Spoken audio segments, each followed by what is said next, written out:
हमने देखा कि देविका के ससुराल के आदमी औरतों को घर के अंदर नहीं आने दे रहे हैं। देविका उन्हें पुलिस में जाने की धमकी देती है, जिससे पूरे गांव में अफरा तफरी मच जाती है। तभी गांव का एक आदमी सरपंच को बुलाकर ले आता है। सरपंच उनके घर के बाहर का नजारा देखकर कहते हैं, जोगिंदर जी, ये आपके घर की औरतों ने कैसा हंगामा मचा रखा है। आपका घर तो संस्कारों की मिसाल था, लेकिन ये मैं क्या देख रहा हूँ, आपके घर की किसी औरत ने घूंघट नहीं कर रखा। सरपंच जी, हमारे घर की औरतों को इस देविका ने बहकाया है। हमने पहले ही इन सबको चेतावनी दी थी कि अगर ये घर से बाहर गई तो हम इन्हें घर में नहीं आने देंगे। अब ये देविका हमें धमकी दे रही है कि पुलिस को बुलाएगी। क्या पुलिस? इस गांव का बरसों पुराना इतिहास रहा है। इस गांव में कभी पुलिस नहीं आई। गांव के सभी फैसले हमने मिलजुल कर किए हैं। जोगिंदर, तुम्हारे घर का फैसला पंचायत करेगी। सरपंच जी, आपने ठीक कहा। पंचायत दोनों तरफ की बातें सुने और जो भी फैसला पंचायत करेगी वो हमें मंजूर होगा। तो ठीक है, आज दोपहर को सभी गांव की चौपाल पर इकट्ठा होंगे और वहीं तुम्हारे घर का फैसला होगा। सरपंच वहां से चला जाता है। घर के आदमी घर के अंदर जाकर दरवाजा बंद कर लेते हैं और घर की औरतें वहीं घर के बाहर पेड़ के नीचे बैठ जाती हैं। तभी विमला कहती है, देविका बहू, तुम्हें भूख लगी होगी ना? नहीं माँ जी, मुझे भूख नहीं लगी, मैं ठीक हूँ। बहू, तेरा बच्चा छोटा है अभी, तुझे भूखा नहीं रहना चाहिए। वीना, सुजाता, जाओ पास में जो पंडित जी का बाग है ना, वहाँ से कुछ फल तोड़ लाओ। वीना और सुजाता पास के बगीचे से खूब सारे फल तोड़ कर ले आती हैं। सभी औरतें फल खाती हैं। तभी देविका कहती है, आप सब घर से बाहर निकली, घूंघट उतार दिया तो इन मर्दों की इज्जत चलेगी, लेकिन हम सब घर के बाहर भूखे प्यासे बैठे हैं। इस बात पर इन अहंकारी मर्दों को शर्म क्यों नहीं आ रही? हाँ देविका, तुम ठीक कह रही हो। अगर हम मर भी जाए ना, तब भी इन मर्दों के लिए इनके बनाए गए नियम कानून ही अहम रहेंगे, हम नहीं। सुजाता भाभी, मुझे तो सबसे ज्यादा सचिन पर गुस्सा आ रहा है। उसने मुझसे लव मैरिज की थी, क्या क्या वादे किए थे कि मेरा साथ कभी नहीं छोड़ेगा, और आज उसने मेरा साथ छोड़ दिया। अपने बच्चे को एक बार भी नहीं देखा उसने। टीवी का वो शुरू से ही ना डरपोक रहा है, लेकिन इन सारी बातों को छोड़ो। मुझे तो इस बात की चिंता हो रही है कि पंचायत में न जाने क्या फैसला होगा। पता नहीं वो इंसाफ करेंगी भी या नहीं। वीना दीदी, आपको अभी भी पंचायत से इंसाफ मिलने की उम्मीद है? अगर इस गांव की पंचायत में सच में इंसाफ करने की भावना होती तो सरपंच जी अभी हमें घर के अंदर जाने देते। देखा नहीं कितना जहर उगल कर गए हैं हमारे खिलाफ। तो बहू, अब हम क्या करेंगे? पंचायत तो हमारे खिलाफ ही फैसला सुनाएगी। पहले तो हम अपनी सारी बातें रखेंगे। अगर ये लोग नहीं माने तो आपको वही करना होगा जो मैं कहूंगी। लेकिन एक बात आप याद रखना, किसी भी सूरत में हम झुकेंगे नहीं, क्योंकि हम सही हैं। देविका सभी औरतों को समझा रही थी। तभी वहाँ एक गांव वाला आता है। आप सभी को पंचायत में बुलाया है। उस गांव वाले की बात सुनकर सभी औरतें पंचायत में पहुंचती हैं। वो देखती है कि उस पंचायत में सारा गांव इकट्ठा हो गया है। बहुत सारी औरतें लंबे लंबे घूंघट करके वहां आई हुई हैं। तभी पंचायत की कार्यवाही शुरू की गई और घर के आदमियों से पूछा गया कि वो घर की औरतों को घर में क्यों नहीं रखना चाहते।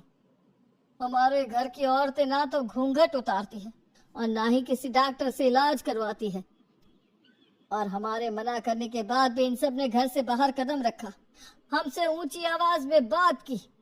हमने इन सबको चेतावनी भी दी, लेकिन इन्होंने हमारी बात नहीं सुनी। अब ये सभी औरतें हमारे घर में नहीं रह सकती। अब औरतें अपना पक्ष रखें।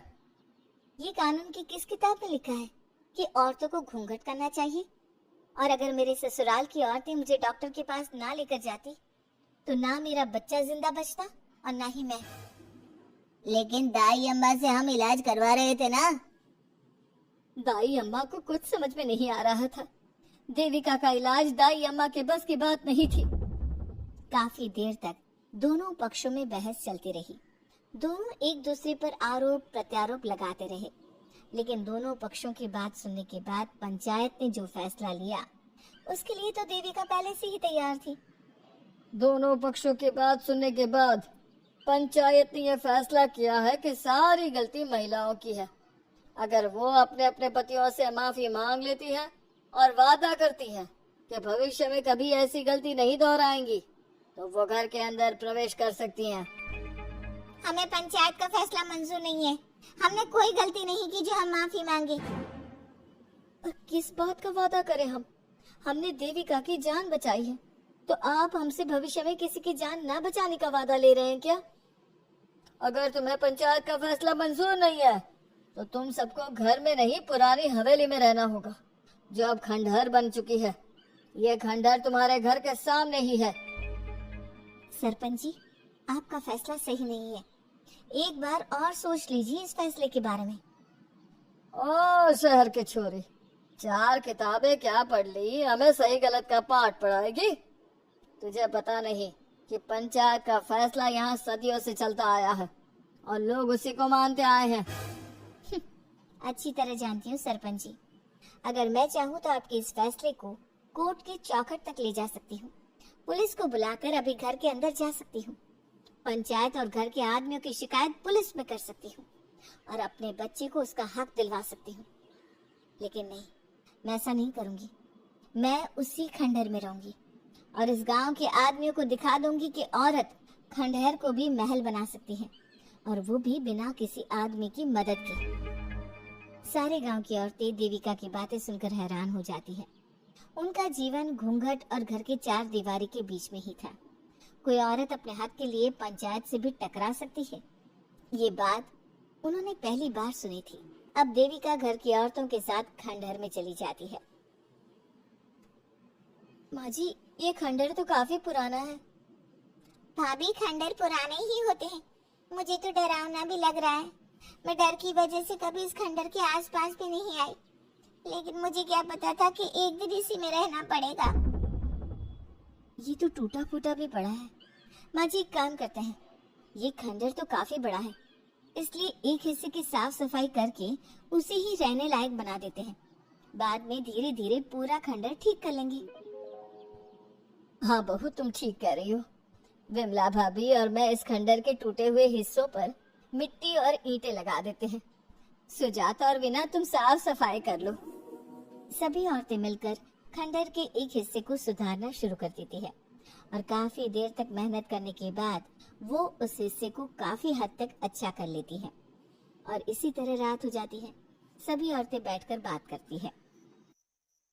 माँ, हमने इस खंडहर को घर तो बना दिया है, लेकिन ये घर चलेगा कैसे?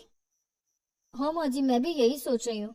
और हम सब तो बड़े हैं, गर्मी सर्दी भूख कुछ भी आसानी से बर्दाश्त कर सकते हैं, लेकिन देविका का बेटा बहुत छोटा है, उसे तो हमें अच्छी तरह से पालना होगा ना।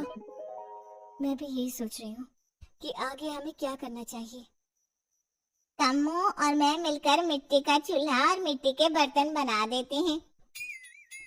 कुछ दिन के लिए खाने का इंतजाम भी हो जाएगा, क्योंकि यहाँ पर खेत और बाग बगीचे आसपास ही हैं, कहीं से कुछ भी ले सकते हैं। पहले आप मुझे ये बताइए कि आप सब लोगों को आता क्या है? मतलब कोई ऐसा काम जिसका आपको शौक हो, जो आपने बचपन से किया हो। बहू, तेरे दिमाग में चल क्या रहा है? माँ जी, बहुत कुछ चल रहा है, बस अब हमारा सारा ध्यान इस बात पर होना चाहिए कि हम अपने लिए अच्छे से अच्छा क्या काम कर सकते हैं। आप सब हिम्मत से और समझदारी से काम लो, फिर देखना हम इस खंडहर को भी महल बना देंगे। इसके लिए सबसे पहले हमें आत्मनिर्भर बनना होगा। देविका सभी को समझा रही थी, तभी उसका बेटा रोने लगा। उसने अपने बेटे को गोद में उठाया